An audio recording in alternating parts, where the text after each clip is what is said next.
Olá pessoal, no direto da redação desta sexta, eu destaco o que vai rolar neste fim de semana na programação da 40ª Feira do Livro de Caxias do Sul. Confere aí! No sábado de manhã, tem a apresentação Coreografias Premiadas com a Escola de Dança Carla Barcelos e o Teatro Vida Sempre, ano 10. Durante a tarde, ocorre o bate-papo Reescrever um Mundo Viável, com Natália Poleso, Tayasmin Omashi e Alessandra Heck. À noite, a música na feira é com Lúcio e Anel. No domingo, tem ação educativa Letrinhas que Cuidam, com a Unimed Serra Gaúcha.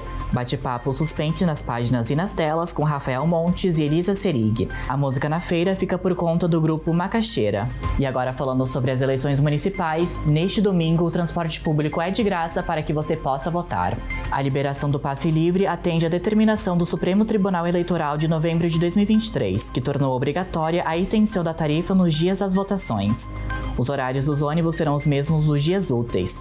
No caso de segundo turno, a tarifa também será de graça. E eu também te convido a acompanhar a cobertura completa das eleições municipais 2024 pela TV Câmara Caxias. Ao longo do domingo, a equipe de jornalismo da casa estará direto das ruas da cidade atualizando sobre o pleito, com entradas ao vivo durante a programação, que começa às 9 horas da manhã. A partir das 5 horas da tarde, os jornalistas Fábio Rauch e Rafaela Daros conduzirão um programa especial, com análise ao vivo da apuração dos votos e a movimentação dos candidatos, além de convidados especiais. A transmissão é pelo canal 16 da NET e YouTube do Parlamento Caxiense. Então essas foram as informações do Direto desta sexta. Não deixe de fazer o seu papel como cidadão e votar consciente neste domingo. Tenham todos uma ótima eleição e um bom fim de semana. TV Câmara Caxias nas eleições 2024.